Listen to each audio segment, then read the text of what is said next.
ಹೇ ಶಾರದೆ ದಯ ಪಾಲಿಸು, ಈ ಬಾಳನು ಬೆಳಕಾಗಿಸು.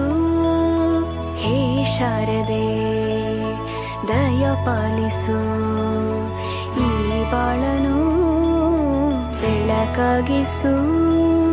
ನಾಳೆಗಳ ದಾರಿಯಲೇ ನಂಬಿಕೆಯ ನೆಲೆಯಾಗಿರಿಸು, ಮುನ್ನಡೆಸು. ಕೈ ಹಿಡಿದು ನಾವಾಡೋ ಪದ ಪದದಲ್ಲೂ ಸಂಚರಿಸು.